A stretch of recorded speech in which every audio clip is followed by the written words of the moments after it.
bamwita Gitafu, umuhanzi urimo bizamo neza. Ni nyuma y'uko yamaze kwigaragaza yerekana ubukomediye ndetse yerekana uwo ari we, abikora neza. Abantu bamaze kumumenya mu buryo bugiye butandukanye. Hari ababyemera abandi bakabihakana, biterwa na understanding umuntu afite cyangwa se n'uburyo abonamo ibintu n'uburyo we yabyiboneye n'amaso yiwe. Reka nkubwenge ikaze maze tuvuge kuri ibi ngibi. Ikiganiro ni gishyashya kuri Afro10 TV ndetse kizajya kibageraho buri munsi ku isaha y'isa moya z'umugoroba rwose, cyitwa Overrated yes or no. Nta kindi tuzajya tuba turimo tuvugaho usibye kuba twibaza niba umusitari twashatse kuganiraho niba yarakabirijwe cyangwa se niba ahubwo bashobora kuba bataramuhaye indabyo ze kandi yarazkwiriye.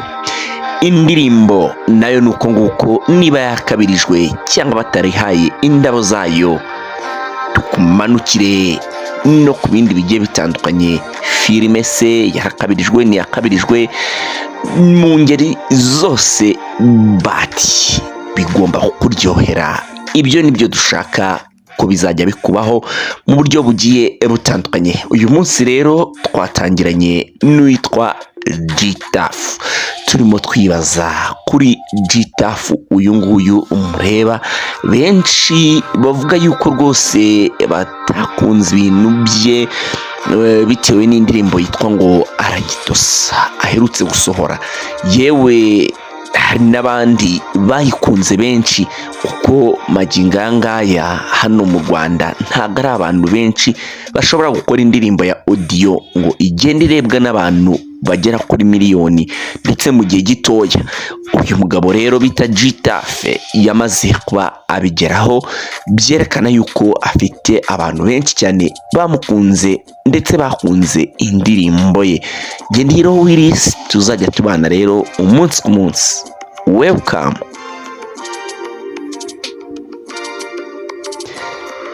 Umuhanzi bita Gitafu cyangwa se umwita umukomediyani witwa Gitafu, ubundi bivugwa yuko rwose yari wa muntu ukunywera ibintu biremereye kugeza n'ubwo bamufataga bakajya kumufunga azira kunywa ibiyobyabwenge.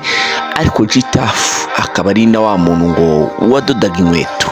Ubuzima yarabayeho atari bwiza ndetse budashimishije mu buryo bugaragarira amaso ya muntu, ariko yaje kwiyumvamo ubushobozi, nuko yaje kwinjira iyi mihanda witwa Gitafu, aza asetsa mu buryo butangaje, mu buryo akoramo komedi ziwe, abifashwamo n'umunyamakuru bamwita Manibu. Uyu witwa Manibu ufite umuyoboro wa YouTube channel witwa X-Large TV, yaratuwe akoresha ibiganiro abandi bantu barimo abitwa ba Nzovu, hari abitwa ba Yakamwana, bakanyombya n'abandi bagiye batandukanye tutibagiwe n'abanyamabondo. Ariko byabaye ngombwa yuko haza n'uwitwa Gitafu nawe ajoininga team ndetse baza gukorana amagingo aya ngaya. Gitafu aracyabarizwa naho ngaho kuko aracyahakora. Nyuma yo kugenda akora ibyo biganiro rero, witwa Gitafu yaje kugenda asetsa abantu mu buryo butangaje, maze abantu baza kumukunda. Ndetse witwa Gitafu yaje gutumirwa no muri Genesis Comedy, akajya atumirwa ngo ajye gusetsa abantu bitabiriye Genesis Comedy iba buri wa kane w'icyumweru cya kabiri cyangwa se n'icya kane, kuko iba kabiri mu kwezi, itegurwa n'uwitwa Fari Merci. Aha hantu rero ni ahantu haba ari platform, kuko haba hari abantu bo mu myidagaduro benshi, haba hari abantu bakoresha zino mbuga cyane, ndetse ari nabo bashobora kuba bapromotinga mu buryo bumwe cyangwa se ubundi. Usibye ibyo kandi n'abantu baba bafite n'amafaranga bashobora kuba bagutamo mu buryo bugiye butandukanye. G-Tough rero bagiye bamutamo muri ubwo buryo bwose bwaba uri financier ndetse n'uburyo bwo kuba bamupromotinga kuri zino mbuga kugira ngo akomeze atere imbere. Byaje kuba rero witwa G-Tough baza kumukubita ikitwa hit, maze aragenda aba umusitari karahava hirya no hino aho utambutse hose, kuri Instagram, kuri TikTok, kuri YouTube n'andi agiye atandukanye. Witwa G-Tough byanga bikunda ugenda umubona mu bihe bigiye bitandukanye ahantu hose. G-Tough uyu mureba yaje gukora indirimbo zigiye zitandukanye nk'izakundwa, nibwo yaje kugenda abitekerezaho maze akora indirimbo yitwa Aragitosa mu buryo bw'amajwi gusa, ubwo turabyita ko ari audio, maze abantu baragenda barayikunda bimwe bikomeye cyane. Ariko babandi bitwa yuko bashobora kuba bafitemo akantu k'ishyari baje kuba bashobora kuba mwataka, ngira ngo saga imaze iminsi mwarayibonye.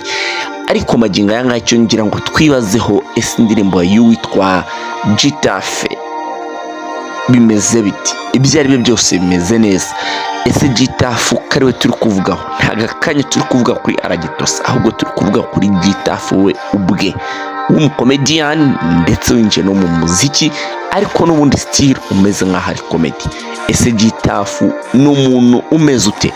G-Tough nk'uko nabikubwiye ibyo byose ni umuntu waturutse kure, ariko ahageze bigaragaza yuko witwa G-Tough ari umuntu ukora ibintu afite passion kurenza yuko yaba bifitemo indonye. Passion rero niyo yaje kumufasha kugira ngo abijyemo neza, kuko niyo ari kubivuga biriya bintu ubona yuko ari ibintu nyine atari guhiga hirya no hino, aba ari ibintu arimo yiyumvamo. Aka kanya rero ku rugero ibyo G-Tough amaze kugeraho n'izina n'iki byose, twavuga yuko G-Tough ni umuntu uri mu murongo yakabaye arimo. Ahagaze ntihahagaze, ni naho hanyaho, ntabwo yakabirijwe. Ndetse G-Tough nta nubwo yimwe indabo ze, ahari ni umurongo ukwiriye, ahari niho akwiye kuba ari, ndetse rwose aracyakomeje gutera imbere.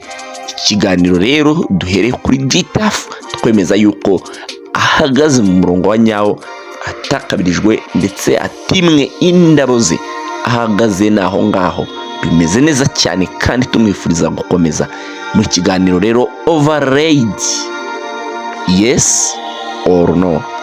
Tuzajya tubigarukaho umunsi ku munsi bitewe n'ibindi bikorwa agenda akora, nabyo tuzajya turongera tumugarukeho, ndetse n'ibikorwa bye tubigarukeho uko byifashe umunsi ku munsi. Nibyo biganiro tuba tugiye kwinjiramo magingo ngaya. Ndi Hero Willis, reka nkubwire ngo ukomeze ubane natwe muri byose.